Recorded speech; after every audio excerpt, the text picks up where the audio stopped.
परंपरा को, सेवा की संस्कृति को आपने जिस प्रकार से समाज में भाजपा कार्यकर्ताओं से आह्वान किया कि आप जाइए, आगे बढ़िए और सेवा के भाव से इस देश में कोरोना कालखंड में लोगों की सेवा कीजिए। पूरा संगठन आपके साथ खड़ा रहा। माननीय प्रधानमंत्री जी का जो निर्देश था उसको आपने जिस तरीके से लागू किया वो हम सब कार्यकर्ताओं के लिए अनुकरणीय हुआ। और मैं इसलिए उस समय को याद करता हूं कि जब विपक्ष के लोग घर में दुबके थे और भाजपा कार्यकर्ता हर काल कोरोना के पीड़ितों की सेवा में लगा था। वो कहीं ना कहीं माननीय प्रधानमंत्री जी का यशस्वी नेतृत्व था, आपका मार्गदर्शन था, तभी हम उस कालखंड से, उस आपदा से निकलकर बाहर आ पाए। मैं आज इस अवसर पर पार्टी के अपने पूर्व के सभी राष्ट्रीय अध्यक्ष को स्मरण भी करता हूं और हमारे कई राष्ट्रीय अध्यक्ष जो यहाँ पर बैठे हैं मैं उनका भी अभिवादन करता हूं। मैं देखा हूं 2006 में मैं पहली बार जब विधायक बना, उस कालखंड से लेकर किस प्रकार माननीय हमारे पूर्व के राष्ट्रीय अध्यक्ष राजनाथ सिंह जी ने पार्टी के कामों को हमेशा हर कार्यकर्ता से जोड़ने का प्रयास किया। मैंने जब नितिन गडकरी जी को देखा तो मैंने देखा कि किस प्रकार से संगठन के हर मोर्चा और सेल को उन्होंने गढ़ने का काम किया। और मैंने जब गृह मंत्री जी को राष्ट्रीय अध्यक्ष के रूप में देखा तो बूथ तक के कार्यकर्ताओं की चिंता करते हुए मैंने उनको देखा। मैंने उनको इस रूप में देखा कि किस प्रकार से आज पार्टी का जिस स्थान पे हम लोग आज खड़े हैं, कार्यालय कार्यकर्ता के लिए मैं कह सकता हूं तीर्थ स्थान होता है, और जहां से कार्यकर्ता अपनी ताकत पाता है उस कार्यालय को भी आपने किस प्रकार से पूरे देश में एक निर्माण करने की योजना बनाई। और आज हर बूथ का कार्यकर्ता अपने आप को उस तीर्थ पर जाकर अपने आप को धन्य महसूस करता है। मैं आज अपने पूर्व के सभी राष्ट्रीय अध्यक्षों को इस अवसर पे बहुत बहुत अभिनंदन करता हूं और साथ ही साथ उन सब को स्मरण करते हुए उनका आभार व्यक्त करता हूं कि उन्होंने पार्टी को इस मुकाम तक पहुंचाने में बहुत बड़ा योगदान दिया है। मैं आज नमन करता हूं उन लाखों कार्यकर्ताओं को जिन्होंने पार्टी का संगठन, राष्ट्रवाद के विचार और भारत माता की मान बढ़ाने के लिए अपना जीवन न्यौछावर किया। आज उनकी तपस्या और त्याग ही है का परिणाम है कि आज पार्टी इस ऊंचाई तक पहुंच पाई है। मैं उस भूमि से आता हूं जहां महात्मा बुद्ध, महावीर, चाणक्य, सम्राट अशोक, आर्यभट्ट, गुरु गोविंद सिंह, जेपी, राजेंद्र बाबू और जननायक कर्पूरी ठाकुर की वो भूमि को भी मैं नमन करता हूं। उस पाटलिपुत्रा की भूमि को भी नमन करता हूं। साथ ही साथ इस अवसर पर मैं अपने माता और पिता को भी निश्चित रूप से स्मरण करते हुए उनको नमन करता हूं, क्योंकि कहीं ना कहीं आज मेरे व्यक्तित्व में किसी एक शख्सियत का मैं मानता हूं तो निश्चित रूप से मेरे माता पिता का संस्कार, पार्टी का विचार और कहीं ना कहीं मेरे बड़ों का मार्गदर्शन मुझे यहाँ तक पहुँचाया है और मेरे कार्यकर्ताओं का स्नेह मुझे यहाँ पर पहुँचाया है। आज के दिन मैं अपने क्षेत्र की जनता को भी प्रणाम करता हूँ जिसने मुझे एक विधायक के रूप में चुना जरूर, पर संगठन ने मुझे जिस प्रकार से गढ़ने का काम किया, आज मैं इसी कारण से उस जनता के आशीर्वाद और पार्टी के मार्गदर्शन के कारण यहाँ तक पहुँच पाया हूँ। आज का क्षण मेरे लिए संकल्प का क्षण है। आज सिर्फ एक पद को धारण नहीं कर रहा हूँ, मैं पार्टी के इस विचार को, परंपराओं को, एक राष्ट्रवादी आंदोलन की जिम्मेदारी को स्वीकार कर रहा हूँ। और मैं इस अवसर पर साथ अपने सभी वरिष्ठ कार्यकर्ताओं को भी प्रणाम करता हूँ।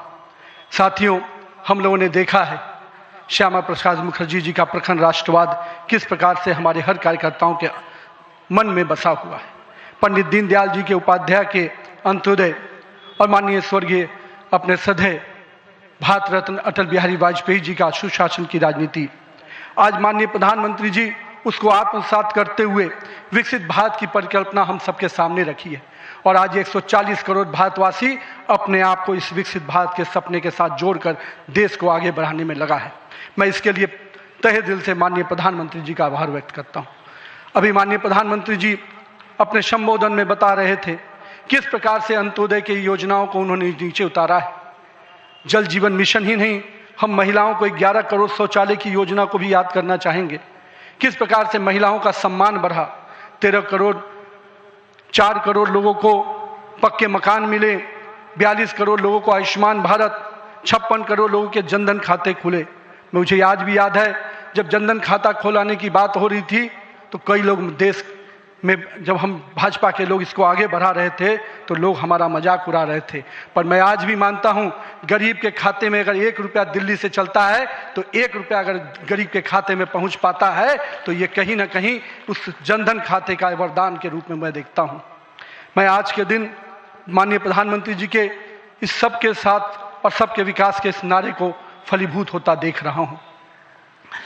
हम लोगों ने लंबे समय से कुछ नारे को, भाजपा के कार्यकर्ता, हमारे जनसंकाल के कार्यकर्ता लगातार कुछ नारे को गढ़ते थे।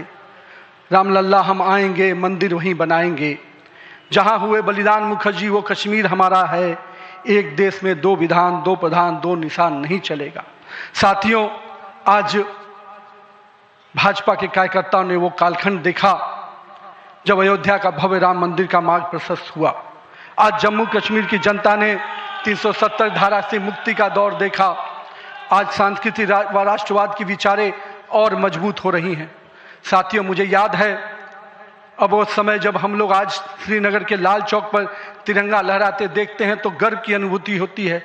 हमने वो दौर भी देखा था जब पाकिस्तान के झंडे लहरा रहे थे और दिल्ली की सरकार बैठकर मौन बैठी थी उस समय, क्योंकि वो समय हम लोगों ने युवा मोर्चा के कालखंड में काम करने का जब मौका मिला था तो हमने देखा था उस समय जब माननीय प्रधानमंत्री जी उस कालखंड से 370 को समाप्ति किए तो कहीं ना कहीं पूरे कश्मीर की फिजा बदली है और आज कश्मीर का लाल चौक तिरंगे से लहराया नहाया नजर आता है। ये परिवर्तन हमारे देश में आया है।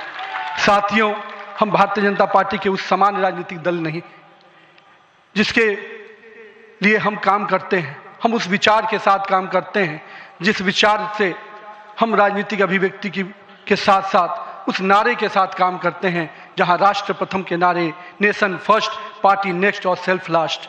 माननीय प्रधानमंत्री जी ने इस नारे के साथ हम लोग को जोड़ा है, हमारे नेतृत्वकर्ता ने हमें जोड़ा है और हम सब के लिए ये प्राथमिकता होनी चाहिए कि हम राष्ट्र के आगे रखकर ही अपने कामों को आगे बढ़ाएं।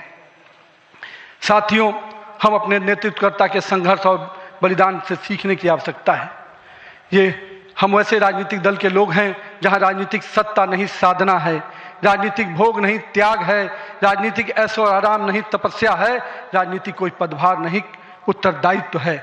तो आइए हम सब कार्यकर्ता इस संकल्प के साथ अपने नेतृत्वकर्ता के इस परिश्रम और पुरुषार्थ के साथ अपने आप को जोड़ें। मेरे प्रिय कार्यकर्ता साथियों, यदि भाजपा आज विश्व की सबसे बड़ी राजनीतिक दल बनी है तो इसका मुख्य कारण हमारा प्रेरणादायी नेतृत्व है, हमारा विचारधारा है और हमारे लाखों कार्यकर्ताओं का मेहनत है। वो कार्यकर्ता जो बिना फोकस में आए अनवरत काम करता है, वो कार्यकर्ता जो कठिन से कठिन परिस्थिति में भी भारत का ध्वज झुकने नहीं देता है, वो कार्यकर्ता जो सीना ठोक के कहता है तेरा वैभव अमर रहे माँ, हम दिन 4 रहे न रहे। आइए इस भारत की कल्पना को जो माननीय प्रधानमंत्री नरेंद्र मोदी के नेतृत्व में लगातार हम आगे बढ़ रहे हैं, आज हम भी उस परिकल्पना के साथ अपने आप को जोड़ें। हमारे नेताओं कार्यकर्ताओं का परिश्रम ही है जो आज हम यहाँ तक पहुँचे हैं, लेकिन वर्तमान पीढ़ी को भी अपने हिस्से का त्याग, तपस्या और पुरुषार्थ करना होगा, क्योंकि विकसित भारत के अगर संकल्प को सिद्धि तक पहुँचाना है, एक ऐसा भारत जहाँ समृद्धि भी हो, सशक्त भी हो, समरस भी हो, आत्मनिर्भर भी हो, तो हमारे कालखंड के कार्यकर्ताओं को भी अपने हिस्से का पुरुषार्थ, त्याग और तपस्या करना पड़ेगा। साथियों, हमारे प्रधानमंत्री जी ने हमेशा अलग अलग समूहों की बात की। अमृतकाल के लिए 4 समूहों की जो बात की उसमें युवा, महिला, किसान और गरीब है। हमें अब इन नई पहचानों के साथ आगे बढ़ना है, तभी हम